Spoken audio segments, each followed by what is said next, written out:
दोस्तों नमस्कार। हम जब भी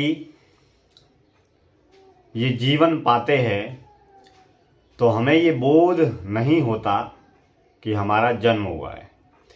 यानी कि बचपन के वक्त जब भी हमारा इस धरती पर जन्म होता है या अवतरण होता है, तब किसी भी व्यक्ति विशेष को ये आभास, एहसास या अनुभव नहीं होता कि मेरा जन्म हुआ है। यानी कि जन्म के दौरान जब भी हम बड़े होते हैं, 4 साल, 5 साल, 10 साल, और उसके दौरान जब हमें संसार का बोध होने लगता है, संसार से जब रूबरू होने लगते हैं, तब हमें ये आभास होता है कि हमने जन्म पाया है। अब प्रश्न ये उठता है कि हमें जो मानव जन्म या मानव जीवन मिला है वो हमने हमारी इच्छा के अनुसार, हमने हमारी मर्जी से पाया है या ईश्वर की कृपा से मिला है। और मानव जन्म और मानव जीवन प्राप्त होने के बाद में हम जब सांसारिक जगत का हमें एहसास और आभास होने लगा, तब हमें खबर मिली कि हमने इंसान के रूप में इस जीवन पर, इस धरती पर हम आए हैं। अब इस बात को हम ठीक वैसे भी समझ सकते हैं जैसे कि कोई व्यक्ति नींद में है, तो जब तक वो नींद में होता है तब तक उसे खबर नहीं होती, उसे किसी भी प्रकार का बोध नहीं होता कि मैं नींद में हूँ। यानी कि नींद टूटने के बाद में, सपना टूटने के बाद में, नींद से जगने के बाद में उसे मालूम पड़ता है कि मैं नींद कर रहा था या नींद ले रहा था ठीक कुछ समय पहले। लेकिन जब भी आदमी नींद में होता है तो उसे खबर नहीं होती कि मैं नींद में हूँ। ठीक उसी तरीके से हमारे मानव जन्म और जीवन के बाद में साथ में भी घटने वाली यही घटना है कि हम जब भी जन्म लेते हैं और जन्म लेने के बाद में जब संसार से जुड़ते हैं, तब हमें ये आभास होता है कि हमने ये जन्म पाया है। अब जन्म लेना हमारी इच्छा के अनुरूप नहीं हो सकता। जन्म लेना, जन्म पाना, ये ईश्वर की कृपा से और ईश्वर के अनुसार ही होने वाली एक प्राकृतिक घटना है। अब मान लीजिए हम मुंबई में रहते हैं और मुंबई में रहते हुए हमें अगर दिल्ली जाना है, तो दिल्ली जाना न जाना हमारी इच्छाओं के अनुरूप है। हमें अगर बैठे हैं और बैठकर हमें चलना है, दौड़ना है, सोना है, तो ये हमारी इच्छा के अनुरूप कार्य है। हम चाहे तो बैठे, हम चाहे तो खड़े रहे, हम चाहे तो सो जाए, हम हमारी इच्छा के अनुरूप ये कार्य कर सकते हैं। लेकिन कुछ अनैच्छिक कार्य जो हमारे नियंत्रण में नहीं है, जैसे शरीर में चलने वाले रक्त के प्रवाह को अगर हम रोकना चाहे तो हम नहीं रोक सकते। तो ठीक उसी तरीके से जन्म लेना हमारे नियंत्रण में नहीं है। जन्म लेना हमारे नियंत्रण में नहीं है और मौत भी हमारे नियंत्रण में नहीं है।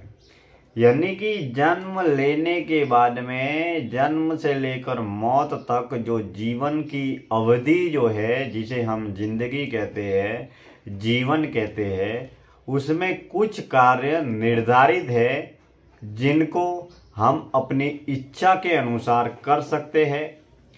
और वो भी जब हम बचपन में थे, गीली माटी जैसा जीवन था, हमें ये बोध नहीं था कि संसार क्या है, जन्म क्या है, जीवन क्या है, मौत क्या है, ईश्वर क्या है, आत्मा क्या है, परमात्मा क्या है इत्यादि विषय में जब हमें किसी भी चीज का कोई भी बोध ही नहीं था या हम जानते तक नहीं थे, और जब जन्म लेने के बाद में हमें इन संसार की तमाम मान्यताओं, धारणाओं और परंपराओं से रूबरू होने के बाद में हमने ये जाना कि मानव जन्म और मानव जीवन क्या है। अब अगर ये जीवन लेने के बाद में भी, संसार को जानने के बाद में भी, तमाम सांसारिक प्रक्रियाओं और ज़रूरतों को पूरा करने के बाद भी हमारे दिल में, हमारे मन में अगर ये भाव का जन्म न हो कि मैं कौन हूँ, कहाँ से आया हूँ, या फिर हमारे जीवन की कार्यशैली, हमारी वाणी, विचार, व्यवहार अगर पशु की तरह ही हम जीवन जीकर इस संसार से अगर चले जाते हैं, तो हमारे में पशु पक्षी, जीव जंतु और जानवरों में कोई फर्क नहीं है। एकमात्र इस धरती पर इंसान की योनि ही एक ऐसी है जो जिंदगी में रहकर जिंदगी को खोज सकती है। आत्मा क्या है, परमात्मा क्या है, सृष्टि क्या है, ब्रह्मांड क्या है, जन्म क्या है, मौत क्या है इत्यादि विषयों के बारे में न केवल सवाल किए जा सकते हैं, मगर इन सवालों का समाधान भी इंसान चाहे तो तलाश कर सकता है। दूसरा, इंसान को ये आभास और अनुभव भी है कि एक न एक दिन हम मौत को पाने वाले हैं, मौत की घटना घटित होने वाली है। हम जो भी सांसारिक जगत में स्थूल दुनिया, भौतिक दुनिया जो भी दिखाई दे रही है उसको हमें छोड़कर जाना है, और यह संसार मात्र जीवन के गुजारे के लिए ही काम में आने वाला है।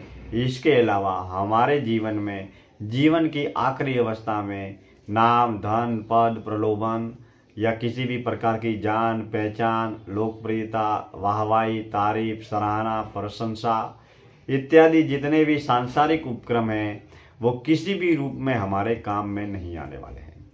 इस बात को इंसान समझ सकता है, और इंसान को ये आभास भी है कि बचपन, जन्म, फिर जवानी, फिर बुढ़ापा, फिर मौत की अवस्था को पाना है। यानी कि इंसान को ही इस बात का अनुभव है, लेकिन जो पशु पक्षी, जीव जंतु, जानवर, इनको मौत का अनुभव नहीं होता है। इनको खबर ही नहीं होती कि हम मरने वाले हैं। वो मरते जरूर है, लेकिन उनको इस बात का खबर नहीं होती कि हमारी मौत होने वाली है। तो सचमुच हमें हमारे जीवन में यह आत्मचिंतन जरूर करना चाहिए कि यह जन्म और जीवन हमारी मर्जी से, हमारी इच्छा अनुसार नहीं मिला है।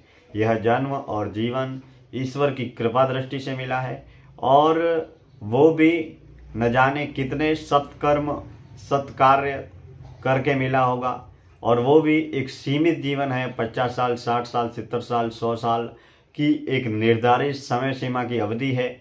उसी अवधि के अंतराल में ये जो स्थूल शरीर, जो सांसारिक जगत में जिसकी पहचान है, उसकी एक निर्धारित समय सीमा है।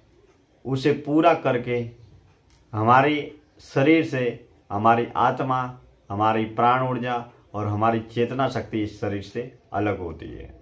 लेकिन इस सांसारिक जगत में हम इस स्थूल शरीर के जरिए जो भी कर्म करते हैं, वही कर्म हमारे संस्कार में बदल जाता है, और वही संस्कार हमारे साथ में चलते हैं। भले ही हमारा ये पंच तत्वों का भौतिक पुतला शमशान की राख में जलकर पंच तत्वों में विलीन हो जाता है, लेकिन हमारी आत्मा वैसी ही रहती है, हमारी चेतना शक्ति वैसी ही रहती है जैसे कर्म हमने सांसारिक जीवन में किए हैं। हमारी वाणी, विचार, व्यवहार, कर्म, वातावरण और पांचों इंद्रियों के द्वारा हम जो भी प्राप्त करते हैं, उसी के अनुरूप हमारी चेतना शक्ति का विकास भी होता है, और चेतना शक्ति प्रगति के पथ पर अग्रसर भी होती है। एक बुरा कार्य करने वाली तमोगुणी तामसिक वृत्ति के व्यक्ति के ऊपर सदैव बुरे संस्कारों का निर्माण होता है और एक सात्विक सतोगुणी अच्छे कार्य करने वाले व्यक्ति के ऊपर सदैव अच्छे कर्मों के संस्कारों का निर्माण होता है और वही संस्कार हमें हमारे जीवन को आगे बढ़ाने में मदद करते हैं।